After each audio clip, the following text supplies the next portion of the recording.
जय हिंद। पिछले क्लास में हमने संसद की कार्य प्रणाली पढ़ा था, जिसमें हमने कुछ टर्म्स पढ़े थे।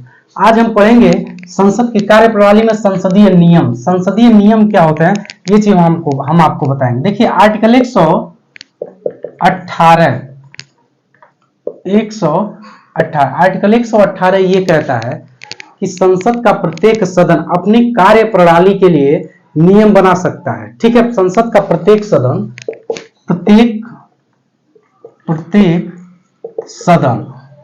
आर्टिकल 118 के तहत संसद का प्रत्येक सदन अपनी प्रक्रिया और कार्य संचालन के लिए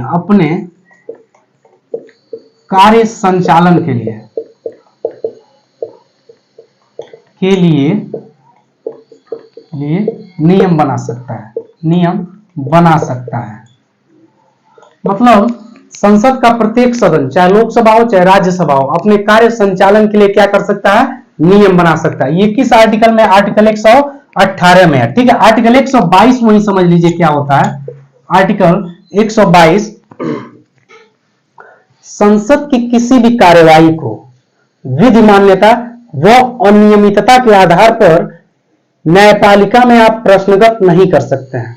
मतलब संसद कोई भी कार्यवाही कर रहा है अपने सदन में, ठीक है, उसको आप न्यायपालिका में क्या कर सकते हैं, प्रश्नगत नहीं कर सकते, न्यायालय में नहीं जा सकते। आर्टिकल 22 ये कह रहा है संसद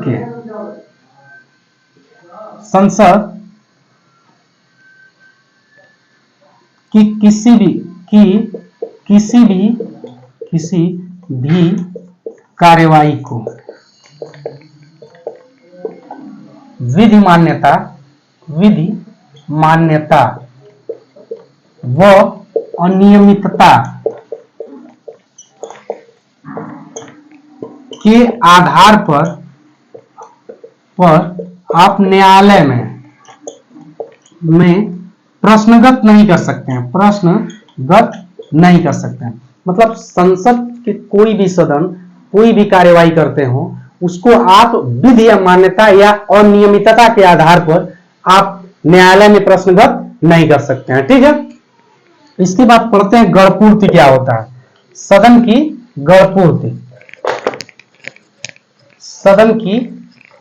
गणपूर्ति क्या होता है। सदन की गणपूर्ति, जैसे देखिए क्या होता है इसमें। संसद का प्रत्येक सदन, चाहे लोकसभा हो चाहे राज्यसभा हो, उसमें सदन की जो कार्यवाही है वो तभी शुरू की जाएगी जब सदन के प्रत्येक सदन का, मान लीजिए लोकसभा है तो उसका कुल सदस्यों का, लोकसभा में कुल सदस्यों का स्पीकर सहित 1/10 सदस्य उपस्थित रहेंगे, तभी कार्यवाही स्टार्ट होगी। मतलब कुल सदस्यों का स्पीकर को लेकर के 1/10, कुछ सदस्यों में से 1/10 सदस्य अगर उपस्थित, कम से कम 1/10 सदस्य उपस्थित रहेंगे, तभी कार्यवाही शुरू होगी सदन में। राज्यसभा में सेम यही प्रक्रिया है, सभापति सहित 1/10 सदस्य जब उपस्थित रहेंगे तभी कार्यवाही शुरू होगी। इसी को सदन की गणपूर्ति कहते हैं। प्रत्येक सदन की कार्यवाही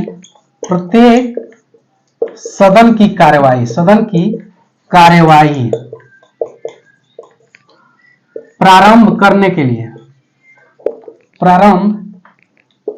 के लिए प्रत्येक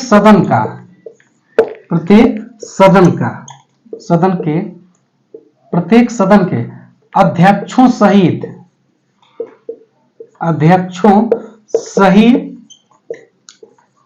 1/10 सदस्य उपस्थित होने चाहिए।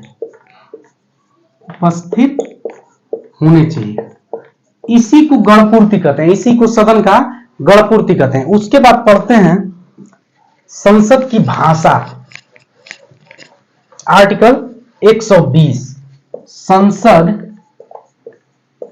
की भाषा। आर्टिकल 120 देखिए, संसद की जो भाषा है, आर्टिकल 120 के तहत 2 भाषाओं का प्रयोग होता है संसद में, हिंदी और अंग्रेजी। लेकिन यदि कोई व्यक्ति अपनी मातृभाषा में बोलना चाहता है, अपने स्थानीय भाषा में बोलना चाहता है कोई सदस्य, तो वह स्पीकर एवं सभापति के अनुमति से अपने मातृभाषा या अपनी लोकल भाषा में बोल सकता है, अपने विचार को अभिव्यक्त कर सकता है। मतलब आर्टिकल 120 के तहत संसद की कौन भाषा है? संसद की भाषा है हिंदी और अंग्रेजी। मतलब संसद में दो भाषाओं का प्रयोग किया जा सकता है, हिंदी और अंग्रेजी। लेकिन स्पीकर या सभापति की अनुमति से आप स्थानीय भाषा भी कोई सदस्य बोल सकता है, स्थानीय भाषा बोल सकता है।